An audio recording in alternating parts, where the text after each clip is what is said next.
Jordan Clarkson mga bro, dahilan kaya hindi ito naglaro kontra sa Mexico at Scottie Thompson consistent. Yan mga bro, pagkatapos mong i-like ang ating video, mag-subscribe na rin kung bago ka pa lang sa ating channel at i-click ang notification bell para lagi kang updated sa ating mga sports balita.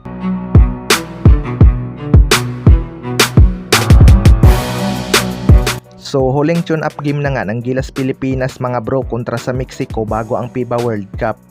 1-1 nga ang kartada ng Gilas Pilipinas bago ang kanilang laban.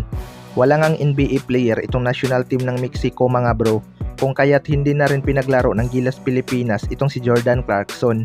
Pinagpahinga na nga ito ng Gilas Pilipinas matapos ang kanyang dalawang laro sa tune-up game upang maging kondisyon ito ngayong August 25 laban sa Dominican Republic. Malakas nga itong lineup ng Gilas ngayon mga bro dahil kahit wala itong si Jordan Clarkson ay nakakasabay pa rin itong ating mga locals.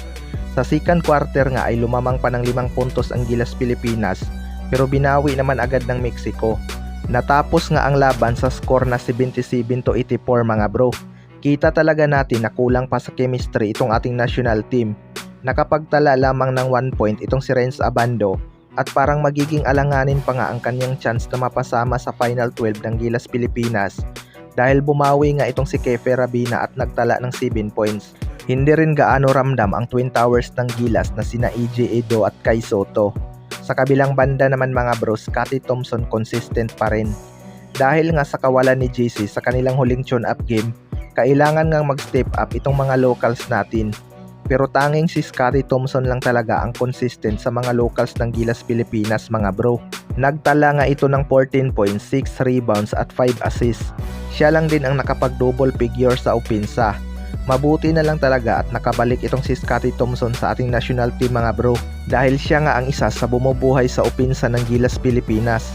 Literal na nag-improve talaga ang skills nitong si Scottie Thompson at hindi lang pang PBA. Kinakabahan nga daw itong team ng Mexico mga bro dahil hindi daw talaga basta-basta na player itong si Scottie Thompson. Kahit galing ito sa hand injury, parang mas nag-improve pa nga ang kanyang scoring output. Biglang baba naman ang performance ni Junmar Fajardo sa laban na ito mga bro, scoring 6 points, 6 rebounds at 1 assist. Malayo nga ang kanyang performance sa kanilang unang dalawang laban. Mukhang napagod nga ito kakadipinsa kay Nikola Vucevic ng Montenegro dahil grabe din ang kanilang naging bakbakan sa ilalim.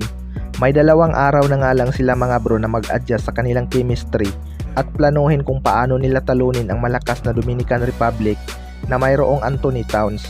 Siguradong gigil din itong si Jordan Clarkson makalaban ang Dominican Republic sa opening din ng FIBA World Cup na mayroong kapwa niya NBA player. Sana lang ay makapag-execute sila ng maayos sa kanilang laro. Kayo mga bro, ano masasabi nyo tungkol dito?